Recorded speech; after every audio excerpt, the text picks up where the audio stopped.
नमस्कार, मैं श्यामगिरी। आप देख रहे हैं टीएमटी इंडिया न्यूज़ 24। इस वक्त राजनीति के अंदर बहुत ही ज्यादा उठापटक वाली परिस्थिति आ गई है। एनडीए गठबंधन या इंडिया गठबंधन दोनों ही जिस मुहाने पर हैं कि इनके बीच देश की जनता पूरी तरह से परेशान।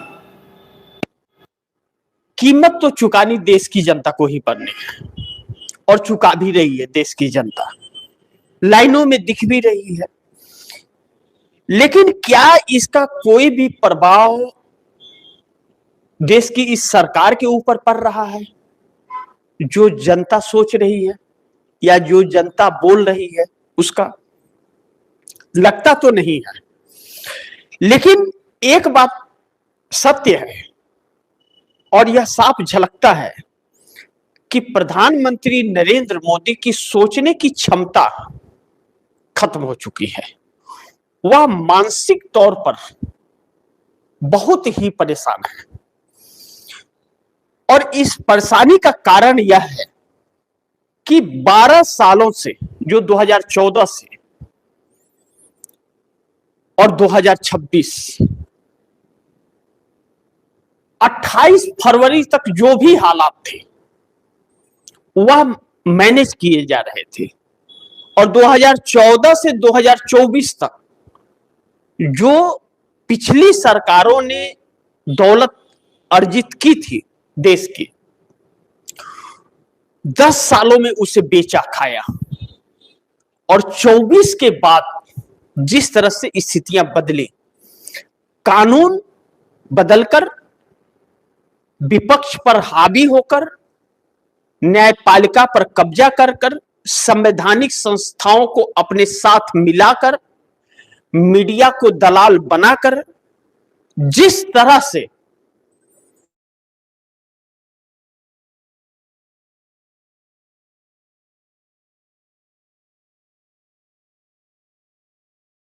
बखिया उधेड़ दी इस सरकार की। अब गौरतलब है और इसे समझना जरूरी है कि 28 फरवरी से जब ईरान और इजराइल से युद्ध शुरू हुआ और इजराइल ने यह बयान दिया कि इजराइल और अमेरिका का ज्वाइंट ऑपरेशन चल रहा है और 28 को खामनेई को, ईरान के सर्वश्रेष्ठ नेता, राष्ट्राध्यक्ष को पूरे परिवार के साथ शहीद कर दिया गया और नरेंद्र मोदी का 24 घंटा पहले इजराइल से वापस आना, मदरलैंड फादरलैंड करके सब कुछ उलट पलट करके चेहरे के नकाब को उतार फेंका। अब समस्या आ गई कि इस वक्त जो सरकार घिरी हुई है, इसके पहले जो एनडीए गठबंधन के 3 सहयोगी मुख्य घटक दल हैं, इन तीनों पर भी कब्जा करने की पूरी कोशिश शुरू से हो रही थी। एकनाथ शिंदे और नीतीश कुमार तो शिकंजे में आते हुए नजर आ रहे थे, लेकिन चंद्रबाबू नायडू शिकंजे में नहीं आए। तो चंद्रबाबू नायडू को फंसाने के लिए और शिकंजे में लाने के लिए बिल गेट्स का स्वागत चंद्रबाबू नायडू से रेड कार्पेट बिछा के करवा दिया गया। लेकिन 28 फरवरी की तस्वीर ने सब कुछ पलट दिया। अब यह बात तो सत्य है कि एप्स्टीन गिरोह युद्ध लड़ रहे हैं, यह मैं नहीं कह रहा हूं, ईरान का आधिकारिक बयान है। अब ऐसे में भारत अपना रुख साफ नहीं कर पाएगा और रुख साफ नहीं करने का मतलब है कि भारत अमेरिका और इजराइल के साथ था, है और आगे भी मजबूरी है कि रहेगा। राहुल गांधी ने जैसा कहा कि नरेंद्र मोदी का बस का नहीं है, ट्रंप जो बोलेगा वही करेगा और कर रहे हैं मोदी। अब ऐसे में सरकार को लेकर के जो बगावते हैं एनडीए गठबंधन के अंदर या फिर भारतीय जनता पार्टी के अंदर, अब आप दर्शक बड़े ध्यान से इसे समझिए। एनडीए गठबंधन की बाद में बात करते हैं। भारतीय जनता पार्टी के अंदर से जिस तरह नेताओं के बयान नरेंद्र मोदी को सवालों के घेरे में छोड़ रहे हैं, भारतीय जनता पार्टी के महिला नेता ने जिस तरह प्रधानमंत्री नरेंद्र मोदी को एक नया एफसीन बता दिया, स्वयं नरेंद्र मोदी मानसिक तौर पर टेंशन में आ चुके हैं। और राहुल गांधी ने भी यह बात कही थी कि सोचने की क्षमता इनकी नहीं है। अब नरेंद्र मोदी ऐसे उलझ गए हैं कि जो खुरपात यह दिखाते थे और सोचते थे कि किसके ऊपर शिकंजा कस दे, कहां ईडी भेज दे, कहां सीबीआई भेज दे, कहां क्या करे, किसको तोड़ दे, सिर्फ चुनावी मूड में रहते थे। वह माइंड इनका डाइवर्ट हो गया और अमेरिका के कहने पर जब इन्होंने पार्लियामेंट में भाषण दिया और सर्वदलीय बैठक बुलाया, यह आरोप लग रहा है कि अमेरिका के आदेश पर यह सब हुआ है, और भी बुरी तरह से फंस गए। देश को बता करके बहुत बड़ी समस्या के लिए आपको तैयार रहना पड़ेगा, लंबी अवधि के लिए आएगा। देश में हाहाकार मचना तय था। हमारे देश के पास ईंधन है नहीं, झूठे आश्वासन दिए जा रहे हैं, रास्ते सब बंद हो चुके हैं। अब आते हैं एनडीए गठबंधन के अंदर, जो समझिए आप, जैसा मैंने कहा कि इंडिया गठबंधन की तैयारी 3 सहयोगी का होगा भव्य स्वागत। 37 सांसदों की क्या है तैयारी, इसे समझिए, बड़ी ध्यान से समझिए, आपको सब कुछ समझ आ जाएगा। अब पहले नीतीश कुमार पर बात करिए। 3 सहयोगियों में पहला सहयोगी नीतीश, जिसके ऊपर भारतीय जनता पार्टी ने पूर्ण तरह से कब्जा करने की कोशिश की, और आज भी बिहार की मीडिया भारतीय जनता पार्टी के पक्ष में ही है और भारतीय जनता पार्टी का सीएम चाहती है। लेकिन नीतीश कुमार के पार्टी के अंदर दरार पड़ना शुरू हो गया, बैठकों का दौर शुरू हो गया, विधायक गुप्त बैठक करने लगे, सांसद बगावत करने लगे। गिरधारी यादव जो बांका संसदीय क्षेत्र से सांसद हैं, उन्होंने अपने बेटे को आरजेडी ज्वाइन करा दी और बगावत कर दिया। तकरीबन 40 से 45 विधायक बताए जाते हैं कि नीतीश कुमार के गुप्त बैठक किए थे कि आप दिल्ली नहीं जाएंगे, और दिल्ली अगर आप जाते हैं तो जेडीयू का ही सीएम होना चाहिए, भाजपा का सीएम हमें मंजूर नहीं। और कार्यकर्ताओं ने भी, इसका मतलब साफ है कि नीतीश कुमार की यात्रा समाप्त हो चुकी है और अब इस्तीफे का नंबर आ गया है।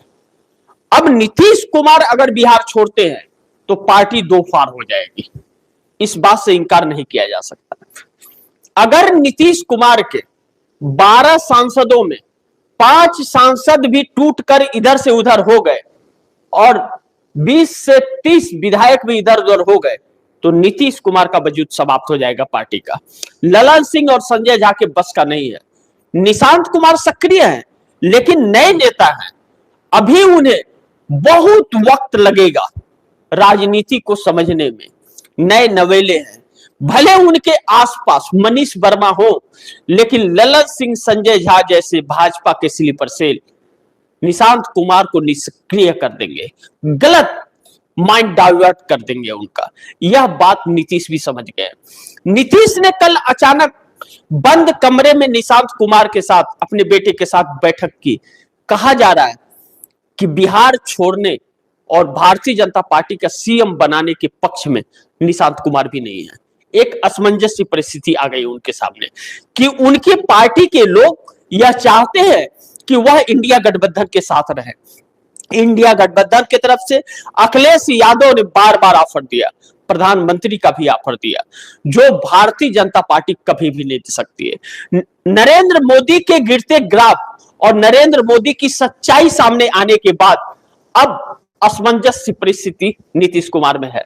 नीतीश कुमार का क्या फैसला होगा मैं नहीं जानता, नीतीश कुमार का जो भी फैसला हो, लेकिन इंडिया गठबंधन की तरफ से ऑफर्स हैं नीतीश कुमार के लिए। अब नीतीश कुमार उस पर क्या करते हैं यह देखना महत्वपूर्ण होगा, लेकिन इंडिया गठबंधन तो स्वागत करने के लिए तैयार है। अब नंबर 2 पॉइंट्स पर आइए एनडीए गठबंधन के दूसरा सहयोगी एकनाथ शिंदे। एकनाथ शिंदे के मंत्रियों को जिस तरह भारतीय जनता पार्टी के नेता महाराष्ट्र में पीट रहे हैं, कालर पकड़कर सीढ़ियों से घसीट घसीट कर पीट रहे हैं, यह नई बात नहीं है। कार्यकर्ताओं में, भारतीय जनता पार्टी और शिवसेना के कार्यकर्ताओं में भी काफी समय से यह लड़ाई झगड़ा चल रहे हैं, चुनाव के पहले भी चल रहे थे। लेकिन इस बार विधानसभा चुनाव होने के बाद, भारतीय जनता पार्टी का सीएम देवेंद्र फडणवीस बनने के बाद और एकनाथ शिंदे सीएम पद से हट करके डिप्टी सीएम बनने के बाद एकनाथ शिंदे का कोई अस्तित्व नहीं रहा। एक तरह से एकनाथ शिंदे को बोझ समझने लगी भारतीय जनता पार्टी। प्रेशर दिया जाने लगा कि वह भारतीय जनता पार्टी में अपनी पार्टी का विलय कर दे, और अगर वह अब भारतीय जनता पार्टी के साथ रहे तो उनको विलय करना पड़ जाएगा, इतना मजबूर कर दिए जाएंगे। ऐसे में एकनाथ शिंदे के सांसद विधायक भी कहा जाता है अब भारतीय जनता पार्टी से मोह भंग हो चुका है उनका, वह भारतीय जनता पार्टी से अलग रास्ता अपना चाहते हैं। एकनाथ शिंदे दुविधा में है। पिछले दिनों उनका जो बयान आया था कि एनडीए गठबंधन में हमें रहना है, नहीं रहना है, छोड़ना है, इसका हम जल्द फैसला करेंगे, यह वक्त काफी हो गया, क्योंकि बीएमसी चुनाव के पहले का यह था भाषण। लेकिन उसके बाद इस पर चर्चा नहीं हुई। लेकिन जैसे ही एकनाथ शिंदे के मंत्री को पीटा गया, एकनाथ शिंदे के नेताओं और कार्यकर्ताओं में बहुत ही आक्रोश भारतीय जनता पार्टी को लेकर उत्पन्न हो गया। अब ऐसे में एकनाथ शिंदे मजबूर होते हुए नजर आ रहे हैं। एकनाथ शिंदे एनडीए गठबंधन छोड़ने के बाद अकेले राजनीति महाराष्ट्र में कर लेंगे, यह संभव नहीं। अकेले वोट बटोर लेंगे, यह भी संभव नहीं। कोई चुनाव जीत जाएंगे, यह भी संभव नहीं। किसी ताज पर बैठ जाएंगे या कोई सिंहासन उन्हें मिल जाएगा, ऐसा भी संभव नहीं। लेकिन उन्हें गठबंधन की जरूरत पड़ेगी, और गठबंधन विकल्प में इंडिया ही है, और इंडिया गठबंधन में उद्धव ठाकरे हैं। अगर एकनाथ शिंदे को आना है तो उन्हें घर वापसी करना पड़ेगा। निर्णय एकनाथ शिंदे को करना है। अगर घर वापसी करते हैं उद्धव ठाकरे के पास, तो दोनों शिवसेना मिलकर असली शिवसेना जब खड़ी हो जाती है तो एकनाथ शिंदे का सम्मान भी रहेगा, एकनाथ शिंदे का पद भी रहेगा, और एकनाथ शिंदे का वर्चस्व भी रहेगा। यह बात एकनाथ शिंदे के नेता और कार्यकर्ता भी अब कहने लगे हैं। ऐसे में बड़ी महत्वपूर्ण है कि भारतीय जनता पार्टी प्रताड़ित कर रही है और एकनाथ शिंदे सोचने को मजबूर हो रहे हैं। कहा जा रहा है कि एकनाथ शिंदे कदम बढ़ा भी रहे हैं। पिछले दिनों राज ठाकरे, उद्धव ठाकरे के भाई राज ठाकरे के साथ जिस तरह बंद कमरे में एकनाथ शिंदे की बैठक हुई, भारतीय जनता पार्टी परेशान है। लेकिन इस वक्त नरेंद्र मोदी घिरे हुए हैं, और नरेंद्र मोदी हैं तो सभी राज्यों में भाजपा की सरकार है, और जिस दिन नरेंद्र मोदी चले गए उस दिन सारी सरकारें ढह करके गिर जाएगी, क्योंकि असंवैधानिक तरीके से वोट चोरी की सारी सरकारें हैं। यह राहुल गांधी आरोप लगा चुके हैं। ऐसे में एकनाथ शिंदे भी इंडिया गठबंधन की तरफ अपना स्वागत करवाते हुए नजर आ रहे हैं। लेकिन अब इस गठबंधन के अहम घटक दल और सबसे मजबूत घटक दल की चर्चा बहुत जरूरी है। यह कि चंद्रबाबू नायडू 16 और पवन कल्याण के 2 सांसद, यह बड़ी महत्वपूर्ण है। अब चंद्रबाबू नायडू की बन नहीं रही है, क्योंकि अब नरेंद्र मोदी किसी काम के नहीं रहे, और नरेंद्र मोदी पर भरोसा भी नहीं रहा चंद्रबाबू नायडू को, क्योंकि जिस तरह से नरेंद्र मोदी बैकफुट पर आए हैं या नरेंद्र मोदी की सच्चाइयां सामने आई है, चंद्रबाबू नायडू के आंध्र प्रदेश में कोई भी इन्वेस्ट करने के लिए तैयार नहीं होगा, क्योंकि भारतीय शेयर मार्केट से लगातार जिस तरह से पैसे निकाले जा रहे हैं, और 27 दिनों के अंदर जिस तरह से तकरीबन 60 लाख करोड़ रुपया शेयर मार्केट से गायब हो गया। आज भी अभी इस वक्त जब हम लोग लाइव हैं, इस वक्त रिलायंस का 2300 अंक नीचे जा रहा है शेयर, और जिस तरह एचडीएफसी के बाद अब कोटक बैंक से 160 करोड़ रुपया गायब हो गया है, पता ही नहीं चल रहा कौन लोग हैं जो यह पैसे माफ कीजिएगा, कौन लोग हैं जो यह पैसे गायब कर रहे हैं। एचडीएफसी बैंक अभी कटघरे में था, एचडीएफसी बैंक में इस्तीफे हो रहे थे, सब लेखा जोखा सही नहीं था। अब कोटक बैंक में जो एफडी हुई है लोगों की 160 करोड़ रुपया, हकीकत में वह फर्जी एफडी दी गई है, उनके पैसे वह कहां गए इसका कोई हिसाब नहीं है। तो खाते में जो पैसे रखे हुए वह सुरक्षित है, इस बात की क्या गारंटी है। यानी कि बैंकिंग सेक्टर पर भी अब शक गहराने लगा। किसी बैंक में अपने जीवन की कमाई आदमी रखे, इस बात को लेकर के भी संदेह और आशंकाएं बढ़ने लगी हैं, क्योंकि सरकार के कुछ लोग जो है वह भी इसमें शामिल होते हुए नजर आते हैं। क्योंकि पिछले दिनों जो बैंक बंद हुए थे वह कर्ज न असूल पाने की वजह से बैंकें बंद हुई। जिसने कर्ज लिया उसने कर्ज दिया नहीं, और जनता का पैसा बैंक कहां से लौटाए। ऐसे में जब जांच हुई और चर्चा हुई तो उसमें निकला कि वह सरकार से लगे हुए संबंधी ही हैं, जो कोई रिश्तेदार है, नेता है, उनके सहयोगी व्यापारी हैं, वह कर्ज लिए और कर्ज दिए नहीं, राइटअप में जाता है। फिर जब नुकसान होता है तो 4 बैंकों को एक साथ मर्ज करके एक बैंक कर दिया जाता है और उन कर्ज को राइटअप कर दिया जाता है। उसके बाद चारों बैंक के जो फायदे प्रॉफिट होते हैं वह कर्ज निकालने के बाद उसको फायदा दिखा दिया जाता है। यानी कि जो आपने कर्ज दिया है वह आया नहीं, उसको काउंटिंग करोगे नहीं तो फिर बैंक फायदा ही फायदा में है। अब यह चीजें आम जनता को समझ आने लगी है तो जनता आक्रोश में आ गई है। पहले यस बैंक, फिर एचडीएफसी बैंक, फिर कल कोटक बैंक का जो खबर आ गया, इससे शेयर मार्केट में और भी बैंकिंग सेक्टर को नुकसान हो रहा है। ऐसे में बहुत महत्वपूर्ण है कि चंद्रबाबू नायडू आंध्र प्रदेश के अंदर आईटी हब बना रहे हैं और आईटी हब बनने के पहले ध्वस्त होता हुआ नजर आ रहा है। 4,60,000 करोड़ रुपए के कर्ज में आंध्र प्रदेश है। चंद्रबाबू नायडू को वाईएसआर जगन मोहन रेड्डी ने जब सत्ता सौंपी, जब चुनाव जीत करके 24 में आए तो 4,60,000 करोड़ का कर्ज सौंपा, जबकि चंद्रबाबू नायडू ने वाईएसआर जगन मोहन रेड्डी को 2019 में सत्ता सौंपी थी तो कर्ज बहुत नाम मात्र का था। लेकिन नरेंद्र मोदी के साथ कहते हैं जैसी संगत वैसा असर। वाईएसआर जगन मोहन रेड्डी नरेंद्र मोदी के संगत में 4,60,000 करोड़ रुपए का कर्ज भी कर लिए और आंध्र प्रदेश में कुछ हुआ भी नहीं। अब आंध्र प्रदेश की जो हालात है, नरेंद्र मोदी के गलत नीतियों की वजह से आंध्र प्रदेश को बहुत नुकसान हो रहा है और कर्ज में डूबने की नौबत आ गई है। ऐसे में चंद्रबाबू नायडू को बहुत काफी नुकसान अपने वोटरों से हो जाएगा अगर नरेंद्र मोदी के साथ रहते हैं। पिछले काफी दिनों से चंद्रबाबू नायडू चुप्पी साधे हुए, कोई बयान नहीं आता है। सरकार घिर रही है लेकिन सरकार को बचाने नहीं आते हैं। ऐसे में चंद्रबाबू नायडू कांग्रेस के संपर्क में, यह वाईएसआर जगन मोहन रेड्डी ने कहा था, मैं नहीं कह रहा हूं, वाईएसआर जगन मोहन रेड्डी ने प्रेस कॉन्फ्रेंस करके आधिकारिक तौर पर यह बात कही थी। अब ऐसे में चंद्रबाबू नायडू का भी स्वागत होता हुआ नजर आ रहा है। यानी कि 3 सहयोगी इंडिया गठबंधन के अंदर भव्य स्वागत की तैयारी में इंडिया गठबंधन लगी हुई है। अब यह कब आते हैं यह देखना बड़ी महत्वपूर्ण होगा। लेकिन अब बड़ी महत्वपूर्ण है, नीतीश का आएगा फैसला, सीएम पद से इस्तीफा नहीं देंगे नीतीश कुमार। आज बैठक होने वाली है और कहा जा रहा है कि नरेंद्र मोदी भी पटना पहुंच रहे हैं, रामनवमी का दिन, और बाप बेटे निशांत और नीतीश की बैठक बंद कमरे में अकेले। निशांत कुमार तैयार नहीं है नीतीश कुमार इस्तीफा दे।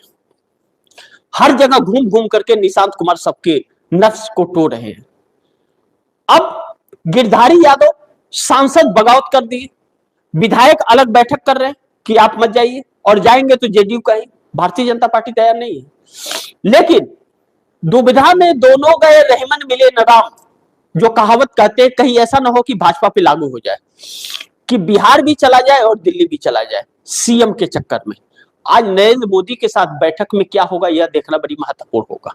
लेकिन 2 अहम मुख्य सवाल यह है, पहला कि इंडिया की तैयारी से मोदी के सोचने की क्षमता खत्म कर दी, परेशान है बेचारे। अब ध्यान दीजिए, इंडिया गठबंधन ने जो तैयारी की मोदी सरकार को घेरने के, बड़ी ध्यान से समझिएगा, इंडिया गठबंधन देश के और जनता के मुद्दों को अपना मुद्दा बना लिया है और वही राजनीति में होता भी है, इस बात से इनकार नहीं कर सकते। और कोई एहसान नहीं कर रहा है इंडिया गठबंधन। इंडिया गठबंधन को भी इसी देश की जनता ने दिया है वोट, और नरेंद्र मोदी को, एनडीए गठबंधन को भी दिया है।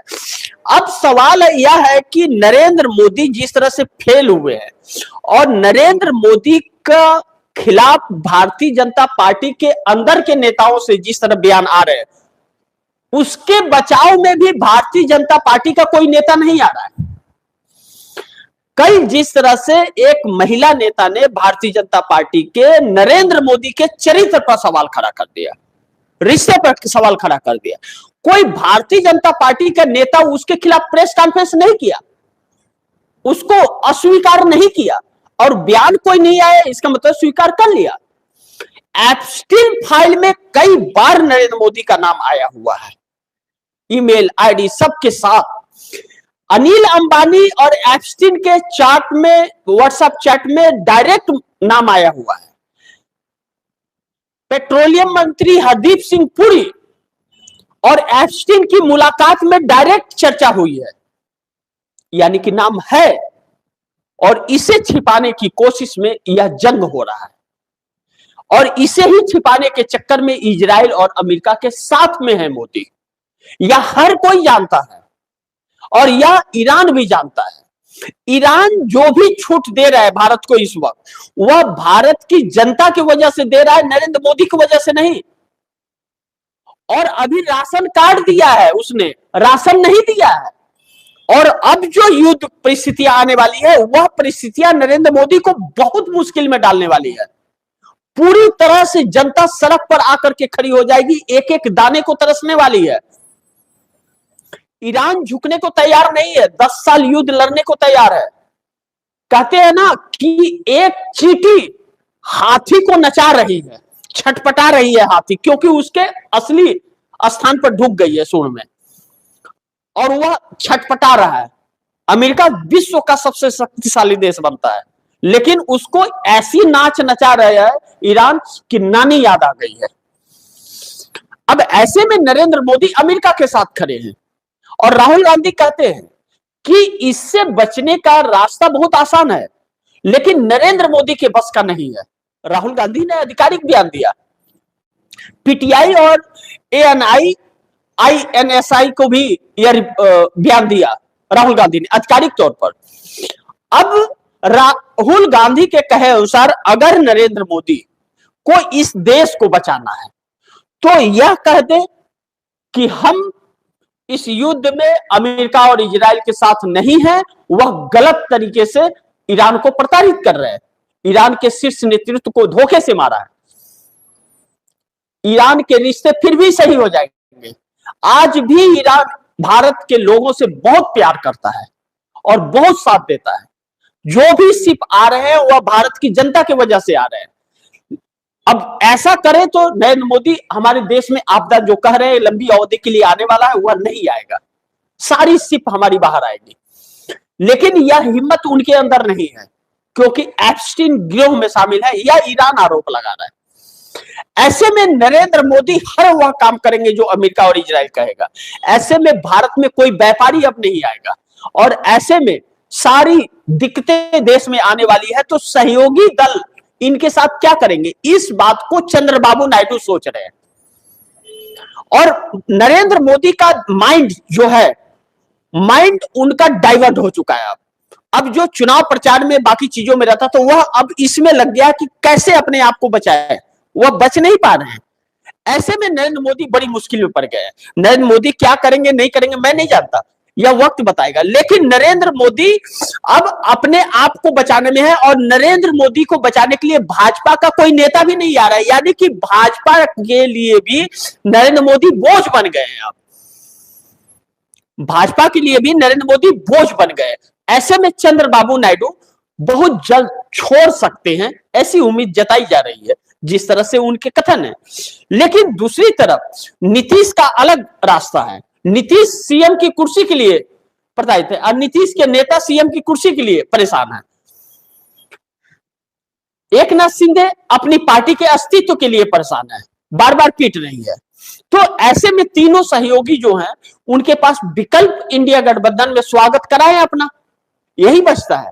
तो ऐसे में क्या होगा यह देखना बड़ी महत्वपूर्ण होगा। लेकिन नंबर 2 बड़ी महत्वपूर्ण और भी महत्वपूर्ण है, इसे भी समझिए।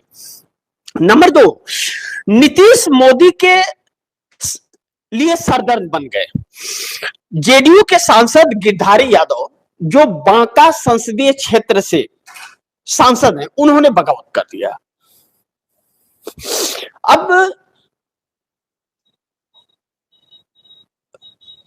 जेडीयू के राष्ट्रीय कार्यकारी अध्यक्ष संजय झा ने के आदेश से ही होगा, क्योंकि कार्यकारी अध्यक्ष हैं, तो गिरधारी यादव के खिलाफ स्पीकर ओम बिरला को एक नोटिस दिया गया कि इनकी सांसदी खत्म कर दी जाए। लेकिन दो कारणों से सांसदी खत्म की जा सकती है नोटिस पर। पहला कि वह दर बदल किए हो, जेडीयू से किसी और दल में गए हो, तो दर बदल कानून के तहत खत्म किया जा सकता है, तो उन्होंने दर बदल किया नहीं है। या फिर पार्टी को जो व्हिप जारी होता है नेताओं को, व्हिप का उल्लंघन किया हो, वह भी नहीं किया है। तो ऐसे में गिरधारी यादव की सांसदी नहीं ले सकते, ले ही नहीं सकते। आप पार्टी से निकाल सकते हो, लेकिन पार्टी से निकालने के बाद उनकी सांसदी नहीं जाएगी। 2029 तक या जब तक यह संसद चलेगा तब तक वह रहेंगे ही सांसद, लेकिन पार्टी से निकालने के बाद फिर उनके ऊपर व्हिप लागू नहीं होगा। ऐसे में फंस गए। और अगर यह पहला शख्स गिरधारी यादव है, गिरधारी यादव को लेकर के यह चीज चल रही, तो और भी सांसद हैं जो सहमत नहीं है भारतीय जनता पार्टी के साथ, और विधायकों की बैठक हुई ही है। कई विधायक बैठक किए थे कि अगर नीतीश भारतीय जनता पार्टी का सीएम बनाएंगे तो हम पार्टी छोड़ देंगे। यानी कि वह गुट है जो इंडिया गठबंधन के साथ इत्तेफाक रखता है। नीतीश कुमार मुश्किल में है, और नीतीश कुमार के बेटे निशांत कुमार के साथ जो बैठक हुई, बैठक में क्या फैसला हुआ, क्या बात हुआ, यह तो निकल करके नहीं आया। लेकिन निशांत कुमार भारतीय जनता पार्टी का सीएम बनाने के पक्ष में नहीं है, इस बात को बार बार कहा जा रहा है। ऐसे में आज नीतीश कुमार और नरेंद्र मोदी की मुलाकात पटना में होने वाली है, और इसमें क्या फैसला होता है, इसके बाद जो बातें निकल करके आएंगी वह बड़ी महत्वपूर्ण होंगी। देखना यह बड़ी महत्वपूर्ण होगा कि क्या होता है। लेकिन अब नरेंद्र मोदी के खिलाफ बगावत जो है नरेंद्र मोदी का, वह भारतीय जनता पार्टी में भी हो गया है। अब नरेंद्र मोदी को बचाने के लिए भारतीय जनता पार्टी के नेता भी नहीं आ रहे। अब निशिकांत दुबे या मनोज तिवारी या बाकी के जो छोटे मोटे नेता है, किरण रिजिजू, ये लोग क्या कर सकते हैं? इन लोगों का कोई अस्तित्व है क्या भाजपा के अंदर? कुछ भी नहीं है। यह लोग बेतुकी बातें हमेशा किया करते हैं। पता नहीं अपने घरों में भी इसी तरह की बात करते हैं क्या? बहन बेटियों के लिए भी ऐसे ही बात करते हैं क्या? इनके चरित्र साफ उजागर हो जाते हैं। तो इनसे नरेंद्र मोदी नहीं बच सकते। अब नितिन गडकरी के बयान बड़ी महत्वपूर्ण होते हैं, अमित शाह के बयान महत्वपूर्ण नहीं है। अमित शाह और राजनाथ सिंह, चाहे वह एस जयशंकर हो, इनकी बातों को कोई गंभीरता से नहीं लेता। वह इनके बोलते ही वो बोलता है, झूठ बोलता है। लेकिन नितिन गडकरी की बातों को बड़ी ध्यान से लोग महत्व देते हैं। तो अब इनके पार्टी के अंदर से कोई बचाने नहीं आ रहा, और इन्हीं की पार्टी से इनके चरित्र की सच्चाइयां सामने आ रही हैं, और इससे बचने के लिए रास्ता नहीं। तो कहते हैं कि बाहर के दुश्मनों से तो निपट सकते हैं, घर के दुश्मनों से नहीं निपट पाएंगे। घर की मुर्गी साग बराबर होती है।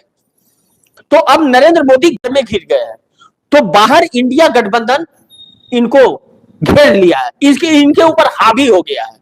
और हावी हो गया है तो नरेंद्र मोदी अपने से भी बचने की कोशिश कर रहे हैं और उससे भी बचने की कोशिश कर रहे हैं। बाकी बची खुशी जो कसर है, इजराइल और अमेरिका इनका निकाल दे रहा है, ईरान पीस दे रहा है। अब पूरे देश की अर्थव्यवस्था पर चक्कर है, इस बात से इनकार नहीं कर सकते।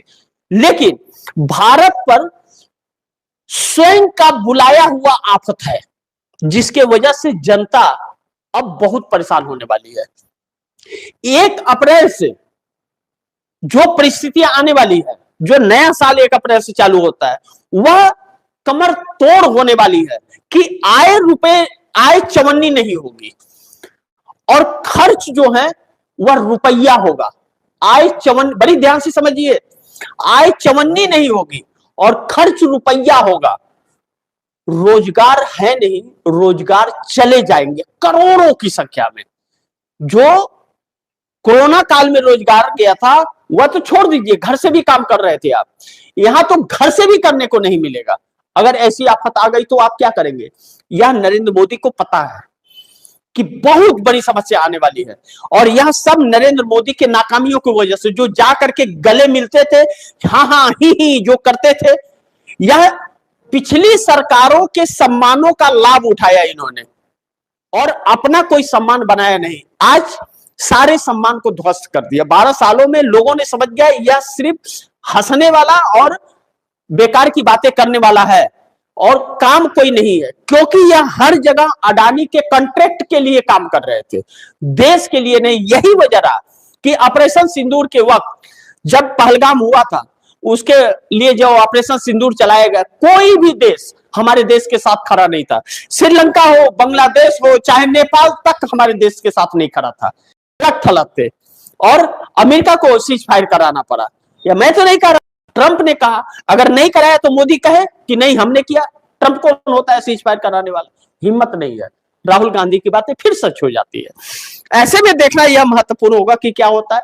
लेकिन अब मोदी सरकार बुरी तरह से फंस गई है और अब अपनी ही पार्टी में बगावत के शिकार हो गए, इस बात से इनकार नहीं कर सकते। अब देखना यह है कि क्या होता है, यह तीनों सहयोगी क्या गुल खिलाते हैं। लेकिन यह गुल खिलाए या ना खिलाए, भाजपा उनको निकाल करके फेंक देगी नरेंद्र मोदी को, इस बात से इनकार नहीं किया जा सकता।